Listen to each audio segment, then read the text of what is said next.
5 minutes de français, de françaisavecpierre.com.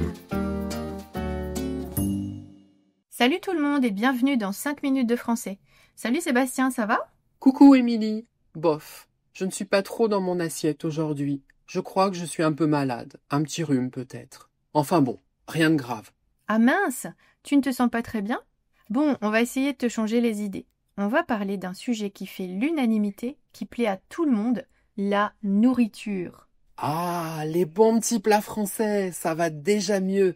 Rien que d'y penser, j'en ai déjà l'eau à la bouche. Je précise que Sébastien n'a pas vraiment de l'eau dans la bouche. Cela signifie que parler de ce sujet le fait saliver, lui donne faim. Bon, dis-moi Sébastien, tu sais quel pays détient le record du plus grand nombre de restaurants étoilés au monde? A. La France, B. Le Japon ou C. l'Italie? C'est forcément la France, non? On a la meilleure cuisine du monde entier, n'est-ce pas? Arrête, tu vas vexer nos auditeurs. On verra ça à la fin de cet épisode. En attendant, parlons un peu de la diversité de la cuisine à travers le monde. Oui, chaque pays a ses spécialités et ses traditions culinaires. La cuisine, c'est presque un art. C'est vrai. Par exemple, en France, on est très attaché aux plats en sauce, au fromage et bien sûr à la boulangerie-pâtisserie. La fameuse baguette française. Y a rien de mieux qu'un bon pain bien croustillant. C'est clair. Et la France, c'est aussi les escargots, le foie gras, la ratatouille. Miam miam, ça donne faim. Mais bon, il n'y a pas que la France. En Italie, par exemple, la gastronomie est tout aussi réputée, avec ses pâtes, ses pizzas et son huile d'olive. Et le Japon alors? Entre les sushis, les ramen et les tempura, c'est une cuisine raffinée et pleine de saveurs. Oui, et ils ont une approche totalement différente. Beaucoup de produits frais, peu de gras et une présentation ultra soignée. La cuisine indienne aussi est incroyable, avec toutes ses épices. Curry, cumin, cardamome. C'est une explosion de saveurs à chaque bouchée. En plus, elle est très variée selon les régions. Le nord est plus axé sur les plats à base de viande et de sauces épaisses, alors que le sud privilégie les plats végétariens et très épicés. Et tu savais qu'au Mexique, la cuisine est classée au patrimoine mondial de l'UNESCO? Ah oui? Bah, je comprends pourquoi. Les tacos, les tamales, le guacamole, impossible de s'en lasser. Mais attends, il y a aussi la cuisine libanaise, qui est un vrai délice avec son houmous, ses falafels et son taboulé. Oui, j'adore. Et en plus, c'est souvent une cuisine conviviale. On partage tout sur la table. T'as raison. D'ailleurs, dans beaucoup de cultures, la nourriture est un moyen de rassembler les gens. Absolument.